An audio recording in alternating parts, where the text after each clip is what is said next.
Hey everyone, welcome back to Miata Everything. Today we're going to be taking a look at what the heck this all is. So if you have a brand new, well new to you, 1999 to 2000 Miata, I'm going to be telling you what all of this crap is. And if you don't know anything about engines, this might help you a little bit. I am not a professional, but I do know a little bit about these things. I'll just be going over the basic stuff, not like how to tear apart your engine and all that. So yeah, let's get into it. What you are looking at right now is the driver's side of the engine bay, as long as you live in America, I believe. Right here is your clutch fluid reservoir. This takes .3 fluid. That is what I use, and that's what works for me pretty well. And here's your brake fluid reservoir, and this takes either .3 or 4. I read up on some forums, and 3 is acceptable, 4 is preferred. Don't use 5. And replace it like every 2 years, I guess I would say. And then you got your whole intake system right here. I have an aftermarket one by Racing Beats. Now a lot of people say it might do nothing. It probably doesn't. It sounds really cool. It looks kind of fun underneath the hood of the car. I think it might have a little more either torque or horsepower and high RPMs, but that could just be a placebo effect. But yeah, that is where your intake is. And then over here you have some coolant lines. This goes into your heater core inside your car. That's what makes the heater work. And so that will go in through this hose and then come out through this hose and heat up the inside of your car whenever you have the heater on. You got your dipstick right here. And then you have your EGR tube that's way back there. What that does, that recycles some of your exhaust back into the intake for emission standards, and what all that is. It's irritating. I had to fix that. So that's the EGR tube way back there. And right here is your power steering fluid reservoir. Now this will take any power steering fluid. I'd recommend going to your local auto parts store and asking them what to use. What I researched is just any power steering fluid, but I would definitely consult your parts store before you refill this. And then we have your power steering pump, which is this little guy right here, all right here in the back. And then below the power steering, right down there, is your AC compressor. I replaced that. Actually, it was really easy. You unplug a couple plugs and you unbolt like 4 bolts, and it just comes right out. Super easy. And then there is also a switch, I don't know if you can see it, down here that you have to unplug if you are going to take that out. This guy right here is to adjust the belt tension. Yeah, that's pretty much what that is.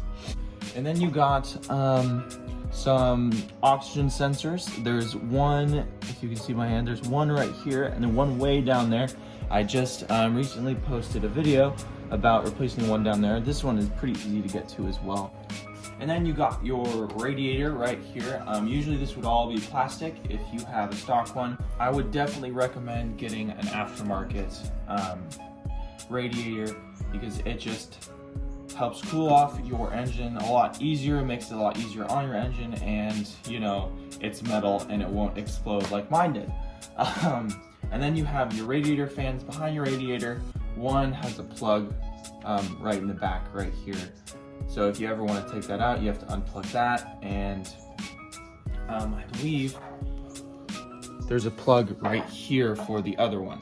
Now this one will only kick on if your engine gets too hot, so that will pull more air in, or if you have your AC on, if you have an option for AC. Like I have AC in my car, you might not.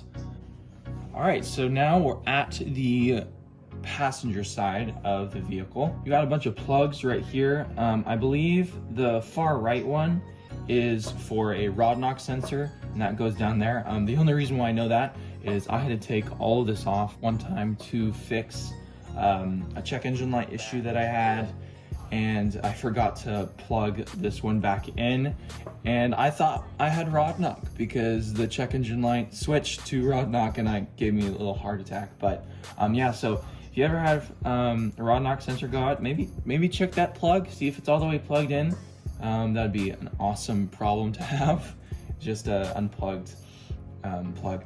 But as you work your way over this way, you got your throttle body, you got your throttle body cable that goes all the way in the back. And then right here, I believe this is for your air conditioning. So when you turn it on, this will send signals to turn this baby on. Here is your alternator back here.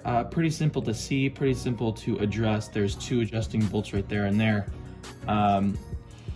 If you ever need to adjust it, pretty easy to take out. I actually replaced this like maybe a couple months after I bought this car because I thought it went out, but now I just have a new alternator. And what the alternator does is while you're running your engine, it will spin the alternator and recharge your battery so you don't, that's why your battery doesn't die unless you just keep your car on but not running.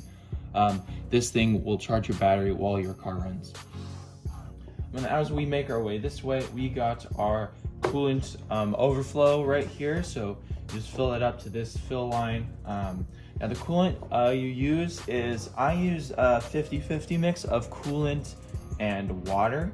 The research I did have, there was people that were saying there was orange and yellow and green. I personally use green. Again, with the power steering fluid, go to a nearest auto parts store and ask them about it. They will know more than I do, but I use the green 50-50 coolant, and I haven't had a problem in 2 years. So I think I'm good, but who knows? This car could blow up and whatever. So do your research, but I use green 50-50 coolant in my car. Now, all of this hodgepodge of mess, I'm not exactly sure what it is. I don't know what this is, so if anyone does in the comments, let me know what this is. It's been bugging me ever since I bought this car. But yeah, I don't really know too much. I tried to do some research, but I couldn't find anything. Then you got your windshield wiper, like, I wouldn't say fluid, but like spray, whenever you want to clean off your windshield. The fluid could go in here. You can use like just water, or some people I know use just a little bit of soapy water. I know there is windshield wiper specific fluid, but who knows how well that actually works. And then you have your fuse box for things like the horn, the headlights, the fuel pump, all that kind of stuff. So if anything goes wrong, you can check your fuses here. I know there's a fuse box in the cabin, but that is for cabin stuff. And then you have your windshield wiper motor. This is what actually powers your windshield wipers. If your windshield wipers ever break, check to see if this is plugged in correctly or if it's working. And this doesn't look too bad to replace. I haven't replaced it yet, but honestly it looks pretty straightforward. And then you got your AC high and low valves. Your low valve is right here and your high valve is down right here, and it has a little knob. This one has an L for low, this one has an H for high. So if you ever have to recharge your air conditioning system, they're pretty easy to access, and they're right there. As we work our way back here, your oil, I love this engine. This is the only thing I hate about it. The oil filter is way down in there. You have to go underneath the car and take out like a intake support beam or whatever to get to it. Other than that, oil changes are like pretty easy. So there's your oil filter. And then what we have over here, I don't remember what this sensor is. This might be an EGR sensor. I know this right here, I replaced this when I had to take all this out. I replaced this. That is an EGR valve. Mine got super clogged and crappy, and this whole thing got clogged. It was a mess. So I replaced this, and then in the back, you can see where the EGR, like tubing from the exhaust, comes around and connects. And last but not least, you have your 4 spark plugs right here. These are actually really easy to take out. You just, pop these out, and I think it's like a 12mm socket. I can't remember. I I did replace those, and those are pretty simple. You have your oil fill cap right here, and then you have a PCV valve. I'm not exactly sure what they do. I think they help with idle. Again, I'm not exactly sure, do some research, but this is so easy to replace if that ever breaks. So yeah, I think that's pretty much everything that you need to like really know about your engine bay to service it and just, you know where everything is. Now that we are in the car, so now there's some things that you might want to just know about that's inside the cabin. What you should know, though, what I'm talking about is you have a little fuse box down in here. So if you ever have a problem on the inside of your car, you can check those. And then you also have a code reader right there. So that's where that is. Just good stuff to know.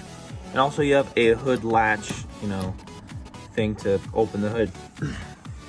You have your trunk and your gas thing right here. Pretty cool, pretty discreet. And also you have right here, you have underneath the carpet is where your fuel pump will be.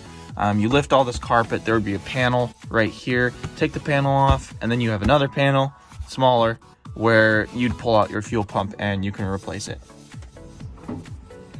And now we are in the trunk. Now I do not have any like bed liner or whatever you want to call it. I would love to get some, but yeah, so this is where your spare tire will be. This is where also your battery is. Yeah, it's really cool that the battery's back here, just, for weight distribution and all that fun stuff. And then right back here, you have, I don't know, you probably can't see it, but in here you have your gas, fill tube that goes into your fuel tank. If you ever have problems with like filling up your gas tank, and like a day or two after you fill up, you had just this really heavy gas smell, look at the connection in between your gas tank and the tube. I had a bunch of rust build up. I cleaned that all away, and then the gas stopped leaking, and it was so nice because I smelled gas all the time. It was really irritating. But yeah, and then you have your you have all your wires for an antenna. If you're wondering where I got this antenna, I got it on Miata. I'll put that in the link description as a side note, but really like this, works pretty well. But yeah, that is where all that wiring is. Well, I hope you guys found this video enjoyable. I know it wasn't too exciting. It was more informative for new Mazda Miata owners. So I hope you found this maybe helpful. If there's anything I missed or said wrong, let me know down in the comments below. But next week should be more exciting. I have all my exhaust stuff ready to build a muffler for my car. Center exhaust is gonna be really fun. I hope you guys enjoyed this video. Hope you thought it was informative. Leave a like, comment, subscribe, dislike if you didn't like it, like if you did. But yeah, thanks for your time, and see you next time.